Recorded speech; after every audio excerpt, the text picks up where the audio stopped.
Okay, you've got the two pieces of plywood. This is one side of a piece and this is the other side of the piece that'll be joined together. But when I've got them upside down, they would be, you know, stacked on top of each other.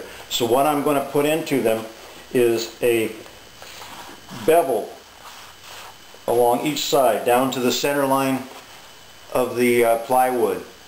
So then let me stop and show you what I'm going to do with that. I'm going to put a bevel on the edge so that when we wire them together, they will have a nice little point in here as opposed to pointing up in here.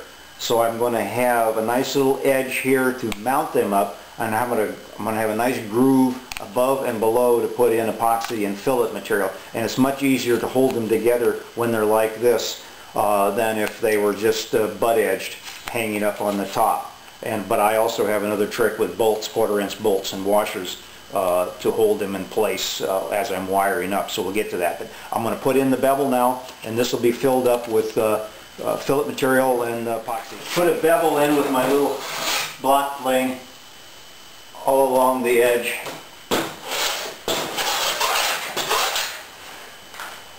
Change the plane when you're going the other way.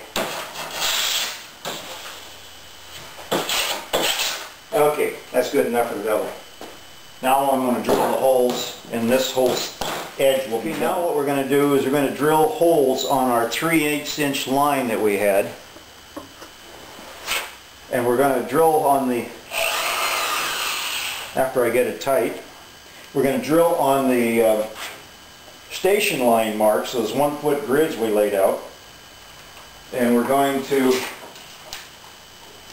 in the middle,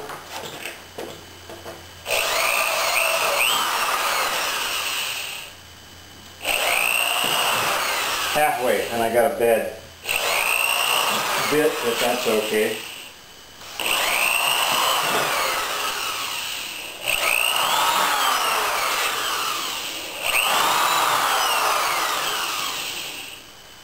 On the ends where there's more curve, we'll probably drill about every 3 inches or 4 inches. And I will probably add some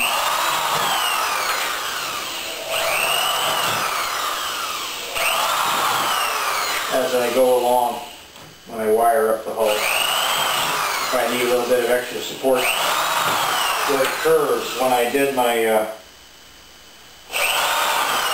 little tiny pudgy design,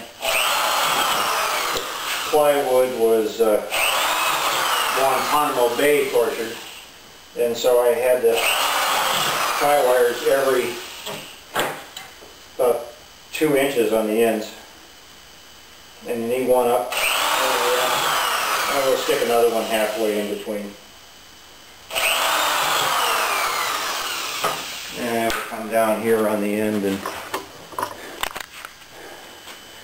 do the same thing. One about 1 inch in from the end. Have that distance and then have them again. Doesn't have to be measured out. Okay, we got that side's been beveled, the holes have been drilled, the line's been marked. Now we'll go around and flip over and do this other side. Okay, we got the valve clamp off, and we got the stern clamp off. These do not need to be clamped together anymore, so now I've got, remember, the good sides are inside. We got the bow, yeah, bow's up there. The good sides are in here, and the scarfs are facing aft, so now I've got 2 matched pairs that will be the bottom panels for the bottom 2 panels along the keel line. I have one other thing I have to do is we still have to address the scarf edges, and that'll be after I get everything all cut out. I'll go ahead and I'll show you how we'll clean those up and make them stronger. But right now these panels can be set aside. And as a side note, this is the only pair of panels that have the drill holes all the way around. And these other panels are going to get some artsy-fartsy cutouts. I guess you could possibly save them for, I don't know, they make good kidney. Also another good check of my scarf, and it's still looking good. So I got a nice nice good coating of Gel Magic on here to seal these things off. So, one other thing too, I was mentioning, these panels here will have holes only on the bottom side. The top panel will not be drilled at all. There will be no holes up there. So, and there will be no bevels. Don't bevel that top edge, because that's going to be where your gun rails are. So I'll make certain I'll say that again when we get it. I've got the second panel cut out now, and I'm going to work on its edges. And then they put another clamps on the ends, but it's always nice to have at least 3. And I want to amend what I said about drilling the holes on the bottom. I fool myself that every time I've been building one of these boats, it's the top. The second, or the third and the second panels will be drilled along the tops, because I already have holes on the bottom panel, so I'll drill these when I do them, and I will drill this one the bottom of the third panel when I do the top of the second, and I will drill the bottom of the third panel, top panel, when I do the wire up it with the second panel. So it's drill the holes along the top edge only.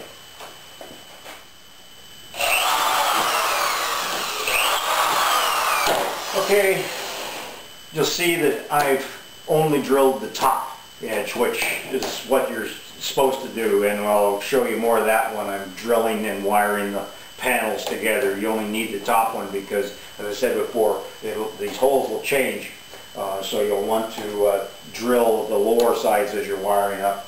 I've got the second panel out. I've only got the top panel left to do. Okay, we've got the top panel, top edge cut out. There's no more to do. So put away that. I've already put away my drill in my,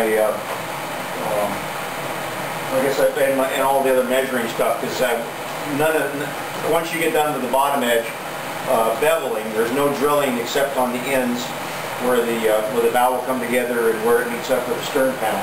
And on the top, there are no drills, there's no beveling or anything, because your gun will go up there and you want it perfectly flat. Gave myself a little bit of extra room here. Now I'm going to take my time with the plane and really get down on my line and sight down that I have a nice smooth curve, that I didn't put any extra dips or doodles in while I was doing the lofting. So this top one's going to be really critical on both sides. Like I said, there was one thing you wanted to do before you take all the panels apart, and that's on this top row. Going to take, I got a little dowel cutting knife or a Japanese draw saw, and I go along everywhere. I marked one of the grid lines, and I put a mark, a slight thin cut on each of the 1-foot station grid lines we made. And I have to tell myself this is a pull saw.